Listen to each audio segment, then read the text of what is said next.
One of them was a quote from Patrick Mahomes that I saw on the Sports Illustrated Instagram. Sports Illustrated at one point was considered to be all AI, all fake, not real humans. That's right. Correct. But Sports Illustrated, I think, did that to move on and kind of turn a page into a new chapter, maybe. Some similar people that have worked at Sports Illustrated are still there. They seem to be just moving. Like, I thought Sports Illustrated's call for demise was grotesquely early. Oh, yeah. They were dead, remember? Yeah. They're not. No more magazines. They are still very good at it. Accumulating info, putting it out quickly. And this quote here from Patrick Mahomes was obviously something that you have to look at and think to yourself, damn, I wish Patrick Mahomes was our quarterback. Not necessarily. I think we do a great job of managing my money to be able to pay me a lot of money and keep a good team around me. It's about having good dialogue, good communication with front office and with ownership. And it's like that is what I think every fan base is hoping that their quarterback will do. Whenever these new deals come up with how big they are and how much of the salary cap is being eaten up by one particular player, every fan base is like, well, you take a little less money, we can get you that left tackle so you don't get hit as much. Maybe you stay a little safer. We can maybe invest in a running back, which will maybe load the box a little bit that opens up our wide receivers that we don't really have the best ones. Could make your life better. We can maybe load up on the defense if we're able to save. Let's say we're able to cost $7 million each year. We can pick up a very good defensive player that can help our team later in the season, maybe get another win. Wins are good for you. Wins are good for everybody. You always thought that conversation would be able to happen. Tom Brady seemingly did this, and he would adjust his contract every single year. Before salary cap gymnastics were a thing, Bill Belichick was doing it up in New England with Tom Brady, where they would give him the total amount of what his yearly contract was as a signing bonus, and everybody was like, Tom Brady's such a good guy. He's taking a pay. No, he's taking all the money right now, as opposed to over a 17-week season back whenever it was 16 games. Patrick Mahomes has done the exact same thing. Long contract. It was good value whenever he signed it. $430 million or something like that, which is obviously an incredible amount of money to play quarterback in the NFL. But with where the contracts are at quarterback, everybody knows Patrick should be pissed.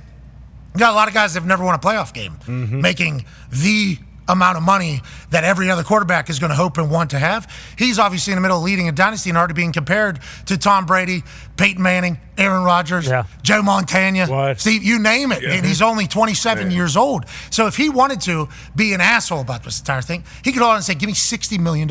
I would like 60. Trevor Lawrence just got $55 million. Give me $65 million. Give me $75 million. Sure. 100. You know what? $150 million is what I want. He could do that if he wants to. Instead, he's very understanding of seemingly let's build this team up. Xavier Worthy's a rookie who's just seemingly going to do great for him. And we're in the middle of a dynasty and he understands it. I respect it. I appreciate it. Not everybody's able to do it, going to do it and everything like that. But the fact that Patrick Mahomes does it, and then you watch quarterback and he's like the coolest guy of all time, there's 31 other teams going, fuck, where can we find a Patrick Mahomes? There's not a lot of them. And there won't ever be another one of them.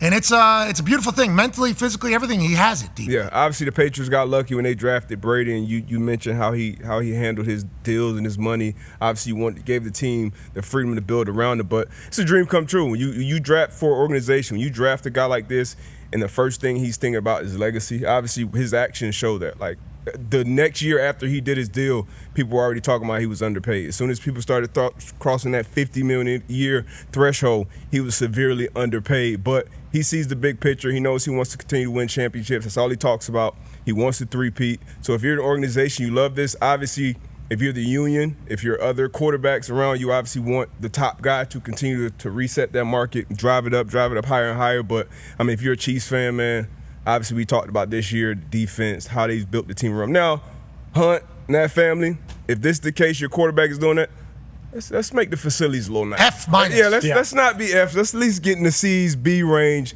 and make it a place that your guys enjoy coming to and working. They're obviously busting their ass and winning championships, but I love this from Mahomes. Like you said, everybody can't do it, everybody ain't able, but the fact that he's doing it, I mean, the guys that are in that locker room with him suiting up, they're gonna run through a wall for him. His dad being a professional athlete, I think, is a big part of this. Yeah. Yep. I legitimately think that's the case. Not just because, whatever the case, comfort-wise, while growing up, but it's like just being around. Yeah. Just being around clubhouse, being around being around professional sports, being around what life is like when your team's bad and when your team is good. I think that's a big eye-opener. Oh, yeah. I was very fortunate that as soon as I get to West Virginia, Pat White got there as well, and Steve Slayton, and we just won. Like we just won until I messed a lot of it up. But we would just win. So my football experience was like win. Then my rookie year, I get to the Indianapolis Colts. We didn't lose until we chose to lose. And that's not because of me. I just happened to be on the team.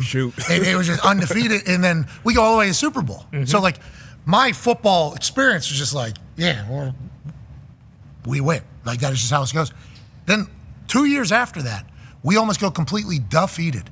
And boy, life whenever football was going good was so much better than whenever football was going bad. That was like my first experience, other than those missed kicks against Pitt, which was like the worst moments of my life after that. But like football, family, building, culture, fans, city, state, whole thing. That year where we were almost completely defeated was the first time I've really experienced that. Life was fucking terrible. I mean, it was so much worse than whenever you're winning.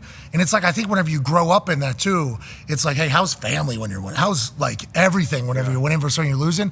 And the fact that that is kind of seemingly balanced in with his decision, with his commitment, with how rich he is. Yeah. And it's like all comes together. It's a perfect situation for them over there. And Travis Kelce's somehow getting younger. Sport is weird, man, because you got to, like, obviously strike when you get a chance, and you got to be lucky as well. Because, like, Patrick Mahomes coming out as I don't know what his high school career was, but, like, coming out of Texas Tech, like, he wasn't known as this, like, great winner, like Michael Jordan, like Dabo was calling Deshaun Watson. Andy Reid, he was known as the coach that couldn't really win the big one. You know, he would get to obviously win the NFC Championship, wouldn't win the Super Bowl, and then they get together and they could be one of the most dominant, franchises when it's all said and done. So you got to strike when it's hot, and they obviously got the guy and they're doing all the right things. And be who you can afford to be. Absolutely. Yeah, I think Patrick knows, who knows what's going to happen tomorrow to any of us? Who knows what's going to happen right in 10 minutes to any of us? Legitimately, seemingly more now than ever, that thought should be running through people's minds. Like, younger ages of having things happen and like just seemingly chaos. Oh yeah, it's madness. I mean, it's seemingly chaos. So Patrick Mahomes understanding that, like, the way he plays, the style in which he plays, the legacy in which he already has, and his career is seemingly going to go as long as he wants it.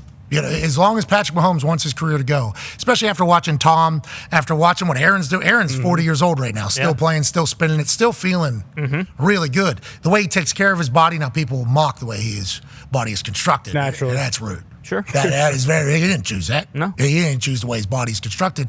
But the way the science and everything, he could play for another 15 years. He knows that. Yeah. And with the way it's going, it's like adding that into the deciding factor of how much he takes too. It's like, what a situation in Kansas City. In the home of the Chiefs.